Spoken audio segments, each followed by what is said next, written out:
Hello everyone, कैसे हैं आप सब। Welcome all recipe of maths and science में आप सबका स्वागत है। मैथ्स एंड साइंस में क्लास 10 बोर्ड स्टूडेंट आपके लिए नया टॉपिक लेके आ गया हूँ। जैसे कि मैंने अपनी कल पोस्ट पे स्टोरी पर डाला था कि ओम्स लॉ के बारे में। बिल्कुल जी हाँ, ओम्स लॉ बहुत इंपॉर्टेंट टॉपिक है क्लास 10 फिजिक्स के लिए।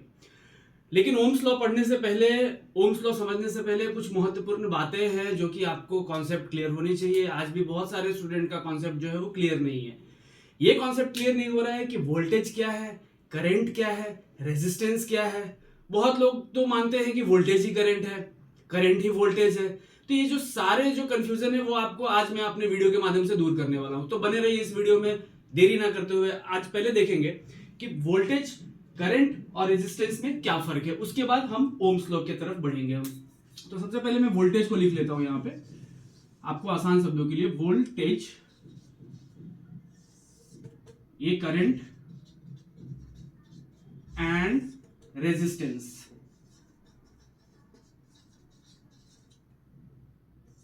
सीबीएसई स्टूडेंट जो भी है क्लास 10th के, वो ध्यान देना इसमें कि वोल्टेज, करंट और रेजिस्टेंस में अगर आपको कोई पूछेगा कि बेसिक डिफरेंस क्या है, तो सबसे पहला जो बेसिक डिफरेंस है कि वोल्टेज को मैं क्या लिख सकता हूं। वोल्टेज एक तरीके से क्या है, इलेक्ट्रिकल प्रेशर है। ये इसको हम क्या कह सकते हैं, इलेक्ट्रिकल प्रेशर कहते हैं।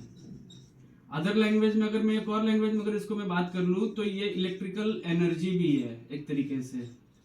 अब जैसे ही प्रेशर और एनर्जी है, एनर्जी का काम होता है कि एनर्जी लगाने से कोई वर्क होता है, तो क्या वर्क होगा हम आगे आगे आपको बताएंगे। तो वोल्टेज जो है, वो वोल्टेज का सोर्स जो है वो आपको पता ही होगा कि जनरेटर के थ्रू या बहुत सारे मोटर के थ्रू जो है वो हम बैटरी के थ्रू जो है हम वोल्टेज को हम अप्लाई करते हैं किसी भी सर्किट में। अब आते हैं करंट के ऊपर। तो करंट क्या है, करंट जो है वो फ्लो ऑफ चार्ज है। क्या है ये, फ्लो ऑफ चार्ज। अब क्या है, फ्लो ऑफ इलेक्ट्रिक चार्ज। अब देखेंगे चार्ज क्या होता है। बहुत सारे स्टूडेंट को ये कंफ्यूजन रहता है कि चार्ज क्या है, इलेक्ट्रिक चार्ज क्या है। वो समझते हैं कि इलेक्ट्रॉन ही जो है वो इलेक्ट्रिक चार्ज है। बट यहां पे मैं आपको करेक्ट कर दूं कि इलेक्ट्रॉन जो है वो इलेक्ट्रिक चार्ज नहीं है। इलेक्ट्रॉन जो है वो नेगेटिव चार्ज होता है इलेक्ट्रॉन के पास। प्रोटॉन के पास जो होता है वो पॉजिटिव चार्ज होता है, और न्यूट्रॉन के पास जो होता है वो न्यूट्रल होता है, मतलब कोई चार्ज नहीं है। तो जो चार्ज है वो इलेक्ट्रॉन नहीं है। कंफ्यूज मत होना 10th वालों, इलेक्ट्रॉन को electric charge is also called as electron ऐसा करके मत आ जाना। इलेक्ट्रॉन जो है वो तो एक पार्टिकल है, टाइनी एटम जो है एक टाइनी पार्टिकल, उसके अंदर का ये एक 3 भाग है। अब इलेक्ट्रॉन क्या है, इलेक्ट्रॉन के मदद से क्या होते हैं, चार्ज जो है वो फ्लो करते हैं। मैं आपको एक छोटा सा एग्जांपल के तरीके से समझा दूं कि सपोज कर लो कि ये आपका एक गाड़ी है, ट्रक। ये आपने एक ट्रक बना दिया है, ट्रक में क्या है, व्हील लगे हुए हैं। अब मान लो कि ये ट्रक क्या है, आपका एक इलेक्ट्रॉन है। ट्रक एक इलेक्ट्रॉन है, तो क्या इसी को चार्ज कहेंगे? नहीं। अब मान लो कि इस ट्रक में बहुत सारे क्या है, मटेरियल भरे हुए हैं। बहुत सारे मटेरियल है वो भरे हुए हैं। तो अब क्या होगा कि अगर मैं इस पे कुछ एक्सटर्नली फोर्स अगर देता हूं, मतलब यहां पे मैं एक्सटर्नली फोर्स दे रहा हूं, मतलब मैं करंट की बात करूं तो यहां पे जब मैं वोल्टेज अप्लाई करता हूं, मतलब जब यहां पे मैं वोल्टेज देता हूं, तो सपोज कर लो कि ये जो ट्रक है वो आपका एक क्या है, कॉपर का कंडक्टर है। क्या है ये, कॉपर कंडक्टर है। तो जैसे ही मैंने वोल्टेज दिया कॉपर के कंडक्टर में, जैसे ही मैंने अप्लाई किया, तो ये क्या हो गया कि ये जो ट्रक जो है, जिसको मैं कॉपर का कंडक्टर कह रहा हूं, जो इलेक्ट्रॉन जो है इसके, ये कॉपर कंडक्टर का जो ये इलेक्ट्रॉन जो है ट्रक, वो क्या होगा, मूव करना चालू करेगा तेजी से। अभी जैसे ही ये ट्रक मूव करेगा, इसका मतलब इसमें जो सामान है वो भी मूव करेगा। तो अब समझ जाओ कि इलेक्ट्रॉन के सहारे जो है वो इलेक्ट्रिक चार्ज जो है वो कंडक्टर में फ्लो करते हैं। तो अब आपको क्लियर हो गया होगा कि चार्ज क्या है। तो जब हम वोल्टेज देंगे तो ही जो होगा वो करंट पैदा होगा किसी भी कंडक्टर में। अदरवाइज किसी वायर में, किसी कंडक्टर में अगर आप टच करो तो उसमें पहले से करंट नहीं होता, अनटिल अनलेस जब तक आप उसमें कोई वोल्टेज नहीं अप्लाई करते। Means potential difference. Potential difference नया टर्म है स्टूडेंट्स। पोटेंशियल डिफरेंस जो है, अगर आपको पोटेंशियल डिफरेंस समझना है क्या है, बहुत सारे स्टूडेंट्स आज भी कंफ्यूजन रहते हैं कि सर वोल्टेज और पोटेंशियल डिफरेंस क्या है तो एक ही चीज, बट लेकिन वो क्या है। जैसे कि मैं आपको एक शॉर्ट में खाली समझा दूं कि मान लो कि आपने किसी को मोटिवेट किया, आपने किसी को क्या किया, मोटिवेट किया कि तुझे ये काम करना है। मतलब ये क्या है, वोल्टेज जो है उसने करंट को क्या, मतलब करंट को क्या किया है, मोटिवेट किया है कि तेरे पास बहुत ताकत है, तू फ्लो कर। लेकिन अब कितना मोटिवेट करना है, मीन्स अमाउंट ऑफ मोटिवेशन। मैं यहां पे लिख रहा हूं एग्जांपल के तौर पे आपको समझा रहा हूं कि अमाउंट ऑफ मोटिवेशन मतलब कितना मोटिवेट करना है, मतलब सबको अलग अलग मोटिवेशन की जरूरत पड़ेगी, सबको अलग अलग मोटिवेशन की जरूरत पड़ेगी।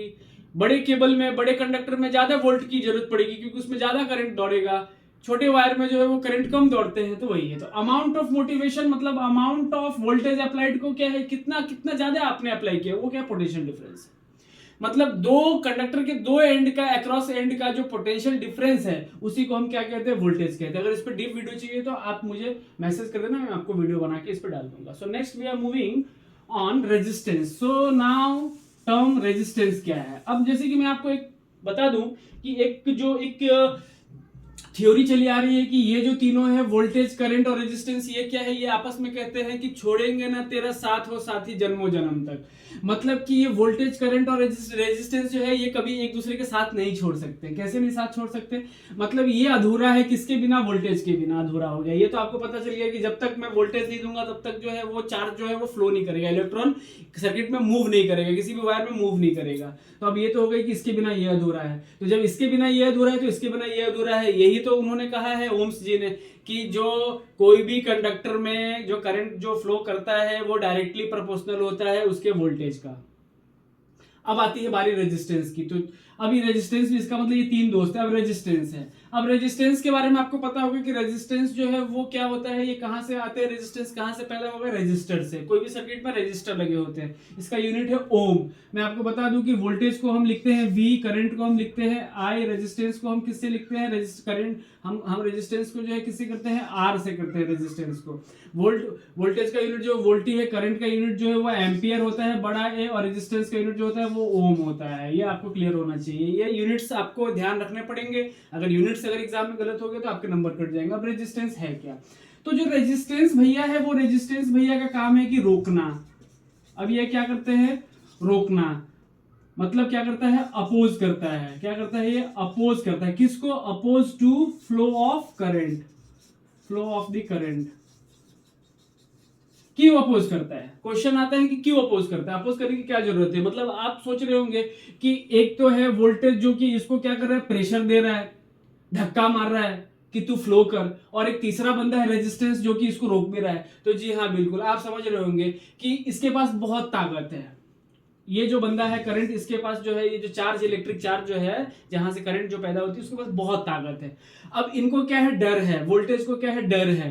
क्या डर है कि अगर मैंने सप्लाई दिया तो ये इतना तेज है कि ये कहीं क्या करे, इतने स्पीड में ना दौड़ने लगे कि ये सबको तबाह कर दे। इसी के लिए इसने अपना एक और दोस्त बना लिया जिसका नाम है रेजिस्टेंस। क्या करेगा, ये रोकेगा। कहां से निकलते हैं, रेजिस्टर से।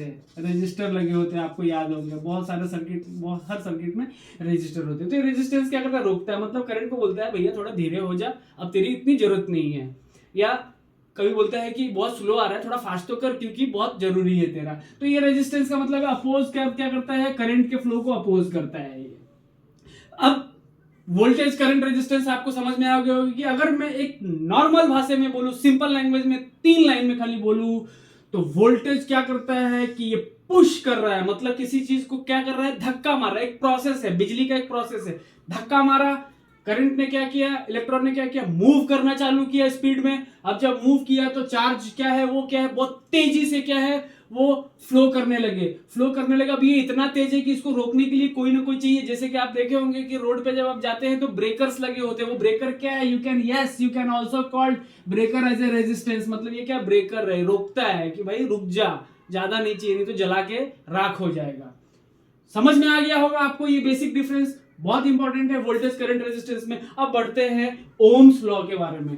अब जब ये आपको अगर क्लियर हो गया है तो अब आपको ओम्स लॉ एकदम क्लियर हो जाएगा। ओम्स, जॉर्ज सिमन ओम्स जिनका नाम था, वो बहुत बड़े साइंटिस्ट थे। उन्होंने क्या कहा, उनका रिलेशन क्या है, उनका रिलेशन है कि करंट जो है वो क्या है, डायरेक्टली प्रोपोर्शनल किससे है, वोल्टेज से। I is directly proportional to voltage at constant temperature. किस पे, इंपॉर्टेंट पॉइंट, बोर्ड वालों बहुत important point, at constant temperature पे। ये लिखना मत भूलना, किस पे, एट कांस्टेंट टेम्परेचर पे। ओम्स लॉ की बात कर रहे हैं हम स्टूडेंट्स। ओम्स लॉ कि मतलब करंट जो होगा वो डायरेक्टली प्रोपोर्शनल होगा वोल्टेज का, किस पे, एट कांस्टेंट टेम्परेचर पे, साइज नहीं बदलनी चाहिए उसकी। लिक्विड गैस पे ये ओम्स लॉ लागू नहीं होते। अब आप देखोगे कि I is directly proportional to V है। इसका मतलब क्या हो गया कि मान लेता हूं कि ये ब्लैक मार्कर जो है ये मेरा वोल्टेज है और ये रेड मार्कर जो है ये मेरा करंट है। डायरेक्टली प्रोपोर्शनल का मतलब यही है स्टूडेंट्स कि अगर मैंने इसको जितना बढ़ाऊंगा ये इतना बढ़ेगा, इसको कम करूंगा ये भी कम होगा। तो अब आपको अंदाजा लग गया होगा कि जितना आपने वोल्टेज दिया उतना आपका करंट बढ़ेगा, जितना आपने कम वोल्टेज दिया उतना कम करंट होगा। तो सिमिलरली अब मैं बताऊं आपको कि I इज इक्वल टू जो I जो है वो डायरेक्टली प्रोपोर्शनल टू V है। अब यहाँ पे अगर फॉर्मूले को देखेंगे तो ओम्स का जो फॉर्मूला है वो फॉर्मूला क्या है, अब इसी से फॉर्मूला आपको बन के आ जाएगा। अब देखो करंट जो है वो क्या है, डायरेक्टली प्रोपोर्शनल ऑफ वोल्टेज है, तो अब यही से फॉर्मूला निकाल लेंगे हम। अब आप क्या करोगे, मैथमेटिक्स के अगर स्टूडेंट, अगर आप मैथमेटिक्स आपका स्ट्रांग है तो आप इसको क्या करोगे, तुरंत सॉल्व कर लोगे। के कांस्टेंट, ये जो है कांस्टेंट जो इसको क्या बोलते हैं, कांस्टेंट प्रोपोर्शनैलिटी बोलते हैं। इसको चेंज करेंगे तो यहाँ पे मैं क्या लिख दूंगा, के वी।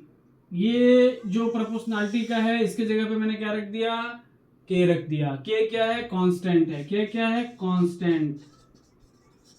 अब इसको कंडक्टर के भाषा में, इलेक्ट्रिकल के भाषा में इसको कंडक्टेंस भी कहा जाता है। क्या कहा जाता है, कंडक्टेंस भी कहा जाता है। अब कंडक्टेंस क्या है, रेजिस्टेंस का उल्टा। रेजिस्टेंस का मतलब होता है कि रोकना, कंडक्टेंस का मतलब होता है कि बढ़ावा देना। ये क्या करता है, बढ़ावा देता है।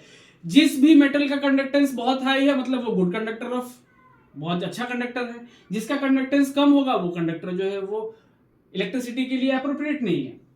अब मैं यहाँ पे जब मैं बताया कि कंडक्टेंस जो है वो क्या है, रेजिस्टेंस का उल्टा है, इसका मतलब मैं के को क्या लिख सकता हूँ, के को मैं लिख सकता हूँ 1/r। के को मैं क्या लिख सकता हूँ, 1/r, क्योंकि उल्टा है मतलब रेसिप्रोकल है। मैथ्स वाले समझ गए होंगे, इसको नहीं समझ में आया तो कमेंट कर देना, ये भी समझा देता हूँ आपको। तो अब ये जो है 1/r है और यहाँ पे साथ में क्या चल रहा है, v चल रहा है। तो अब आप देखोगे कि I इज इक्वल टू क्या हो जाएगा, v अपॉन क्या हो गया, r हो गया।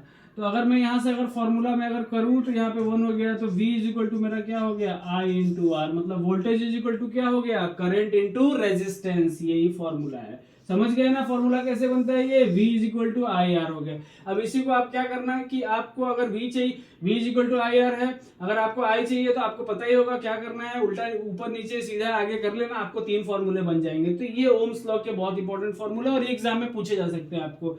तो लेकिन इसमें इंपॉर्टेंट चीज क्या है, ओम्स लॉ तभी लागू होगा जब ये कांस्टेंट टेम्परेचर पे होगा, no change in physical size पे कोई चेंज नहीं होगा। अगर चेंज नहीं है तभी ये काम करेगा, नहीं तो नहीं होगा। ध्यान रखना है स्टूडेंट कि कांस्टेंट टेम्परेचर पे ही, ओम्स जी का कहना है कि एक कांस्टेंट टेम्परेचर पे ही जो करंट जो होगा वो डायरेक्टली प्रोपोर्शनल होता है वोल्टेज का। अदरवाइज अगर टेम्परेचर अगर ऊपर नीचे होगा तो वो कांस्टेंट नहीं होगा, वो प्रोपोर्शनल नहीं होगा। तो ये जो v इज इक्वल टू जो आई आर जो फॉर्मूला है, ये ओम्स का पहला फॉर्मूला है, बहुत इंपॉर्टेंट फॉर्मूला है। इसी पे आपको सवाल मिलेंगे। आई होप आप सबको ओम्स के फॉर्मूले और ओम्स ने क्या कहा है वो आपको समझ में आ गया होगा। अगर आपको इसी प्रकार से अगर कोई नया वीडियो चाहिए, कोई नया एक्सप्लेनेशन चाहिए कोई भी टॉपिक पे, इलेक्ट्रिसिटी पे, तो आप जाइए कमेंट कीजिए, वहां पे आप टॉपिक का नाम लिख दीजिए, आई विल एक्सप्लेन यू। सारी डिटेल्स आपको एक्सप्लेन करूंगा नेक्स्ट वीडियो में। So thank you once again for watching my video. Thank you.